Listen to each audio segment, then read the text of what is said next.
I was story editor, and then associate producer, and then I produced 9 of them in one year. I joined the show after it was a success, and I joined the show when there was a huge commitment of episodes, and just in time for the first major blast against violence in television by Congress. And it was serious. It was really serious. Now, The Untouchables was based on truth. It was based on an FBI squad in Chicago during the gangster era of the early 30s. And, of course, it was violent. It was a violent show. It was about the mob in Chicago. And there were many, many objections to the violence on the show. And the show in those days was a violent show. Compared to today, you wouldn't even notice the violence, but it was in those days. And eventually, and this took place over a long period of time, took place over a season, ABC, the network, passed down the word, it got to be less violent. So what we did was to restructure some stories, and some violence took place off stage. The show, and I'm hardly a bloodthirsty type, but the show was a show about violence. And when we reduced the violence, it was never horribly bloody, but when we reduced the violence on screen, on camera, we reduced, I think, the impact of the drama.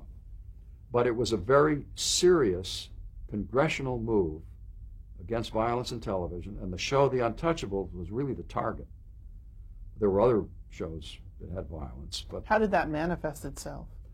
We had to restructure stories so that I can remember very vividly, for example, thinking of a character who would be in the first act of the 1-hour show, who would be a snitch to Eliot Ness, played by Robert Stack, would be a street guy who would give him certain information. And I remember thinking of a character and creating a character for the purpose of having him killed, because having him killed gave us a first act curtain. That's not cynical. It was the reality of an effort to do the show. When ABC said, all right, reduce the violence, that sort of thing couldn't happen anymore.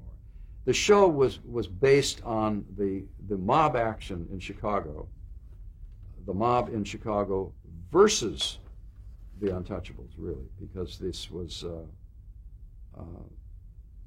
if the mob got rid of The Untouchables or reduced their influence, then they had free reign in the city.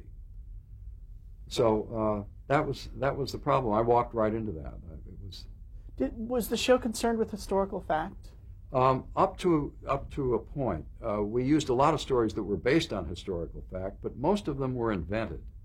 I wrote the narration for the second season that I was there, and there was a great deal of voiceover narration, and it was spoken by Walter Winchell, who was a very famous newspaper columnist and radio commentator of the time. He had a staccato, sharp voice that was unmistakable. And I wrote the narration for him, and I went over to Glen Studios in Hollywood and recorded it with him. The problem was I had to wait for a cut of the film to be able to time it. So I went over and gave the narration to Winchell, and he was in the booth, and he would read it over and over and over. And at that stage of his life, he had some trouble with the names of the characters that we had, because we had long, drawn-out, foreign-sounding names and so on. And he would change the names. And I would say to him, Walter, I'm sorry, that's already filmed, and the name is in the drama, and you have to name them as they are. So that was a struggle each time. But I wrote that narration in order to deal with a lot of the things that we could not do. You know, after the demise of so-and-so, I would write that kind of comment, which we would not have seen the demise. What do you think that added to the flavor of the show, Winchell? Winchell meant everything in terms of the flavor of the show. He was, first of all, clearly 1930s. Clearly.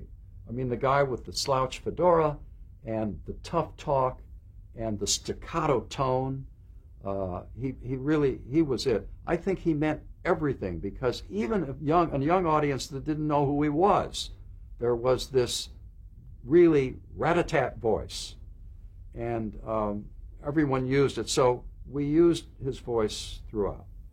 The only comments that we had, really, because people didn't want to come out from a shadowy world to comment, you know, you didn't get that murder right, it happened this way, you know, so they weren't coming forward to say that. But the legal department of ABC may have heard some things that we didn't know about, but I don't think there was much of a fuss. The peculiar thing about, and I can use the word now, the mob, was that they were supposed to operate in the shadows, and they did, but they liked a little light on themselves. They liked the characterization. We used to joke about the time when The Untouchables was a favorite show among the kind of small town hoods in Vegas and so on, because we didn't want to glamorize this. We didn't want to build it up at all, but there was something about the swagger of those characters and the confidence of those characters that communicated itself to people who were actually in the shadowy underworld in some way. We didn't hear too much about them. The legal department at ABC might have, but we didn't hear much about it.